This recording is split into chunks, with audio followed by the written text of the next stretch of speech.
guys, Flora McCormick here, licensed therapist and parenting coach. I can't wait to give you my secrets today of the 3 common errors that well-meaning parents are making that keep them in cycles of struggle.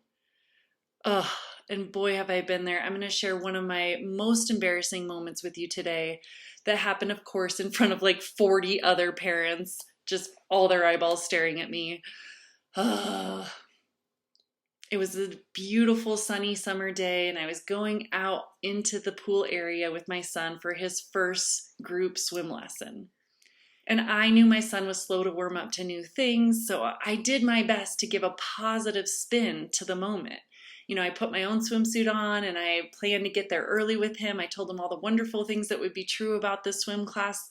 And we got in, we splashed around a bit. I said, okay, buddy, I think you're really ready. You're going to do great. This can be awesome. Teacher showed up, other kids showed up, and I started to get out of the pool. And that's when it hit. He just started screaming and crying, clinging to me for dear life. He's pulling at my swimsuit, clawing at my skin. And I'm like, oh my gosh, like totally, first of all, surprised and stunned. Like, I thought we're on a good place here. And I was like, what's wrong with him? What's wrong with me? Why are you doing this? And I found myself then dive into this bounce between like, okay, it's gonna be okay, validating, supporting his feelings. And then when that wouldn't work, I'd get over to this like, okay, I need tough love. Like, buddy, you just gotta do this. This is not how kids your age behave. You need to get this together. Then I'd feel bad about that. That also wasn't changing things. And I'd bounce back over to like validating, comforting. And all the while, my blood is just boiling because it's not changing the moment. It's not calming him down. And I just feel like so overwhelmed that, again, I have no sense of control of this moment. Have you been there? And if so, I bet you are caught in one of the 3 key errors I was making in that situation without even realizing it. Because I see it so often in the hundreds of clients I serve every year. Friend, here are the key 3 errors I was making that I bet you might be making as well. Let's see. The first one is parenting from the neck up.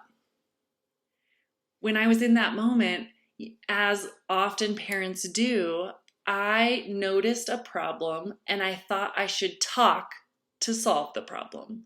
Neck up, getting logical, getting moral, explaining why. Look, all the other kids are doing this fine. Look, this is not how we should be behaving. Getting verbal, getting moralizing, talk, talk, talk.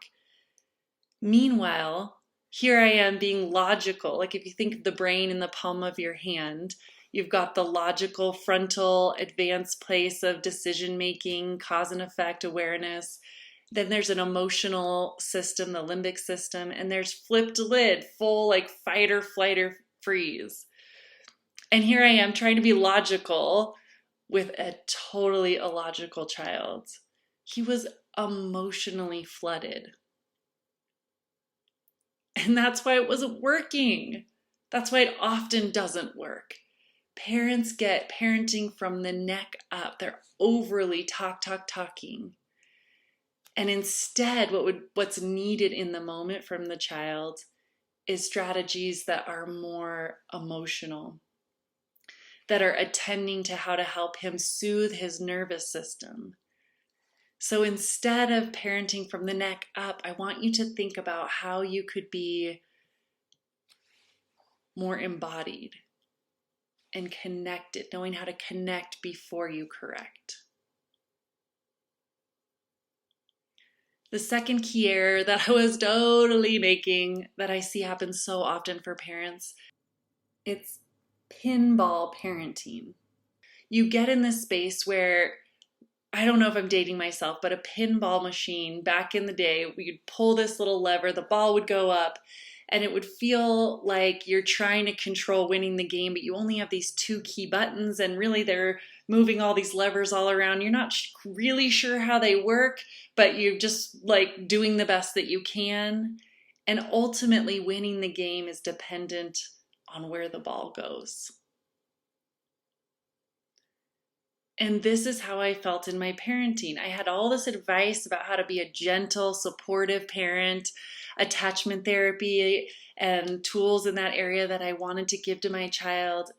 And yet, I also knew things about how to hold firm boundaries. And I was learning these tools from blogs and Instagram. And I would think like, okay, I'm going to grab this tool over here, grab that thing. And ultimately, I was just like throwing things out there, but not really understanding how they worked, not really having a cohesive A to Z plan that was all put together in one place. And so I was just at the whim of like, sometimes something worked, sometimes it didn't, just like a pinball machine. And it was never me feeling truly in control of the outcome.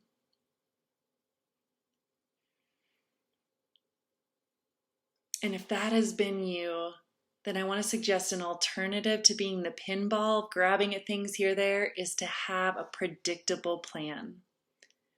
And when you have that predictable plan, it gives your kid a sense of security, and that's going to help you be more consistent in your follow through. And I love to help parents have this really effective, predictable plan. In fact, I've boiled down the best strategies into a 3-step process that parents are being able to apply to situation after situation of upset, meltdowns, resistance, and defiance. So they don't have to grab here, there, out of control. They master the recipe and they have more control of the outcomes. The third common error that I was completely doing in that moment with Caleb was asking the wrong questions.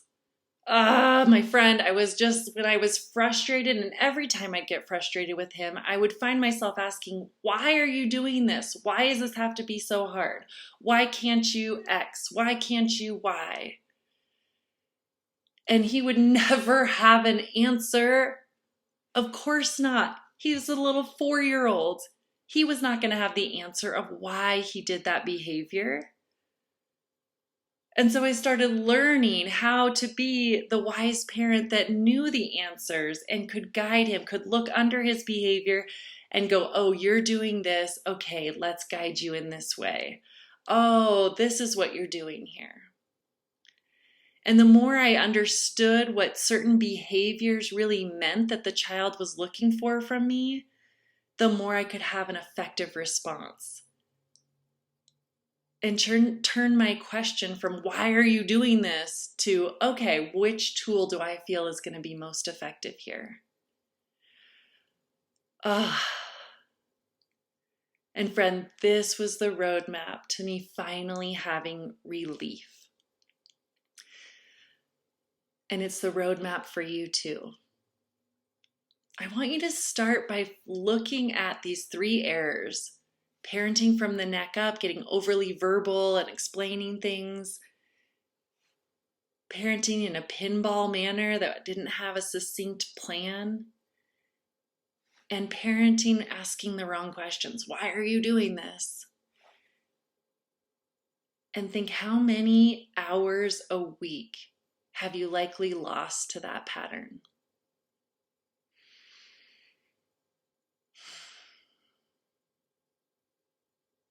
How many hours have been spent in that error without even realizing that you in some ways were contributing to this cycle of struggle that you're so frustrated with?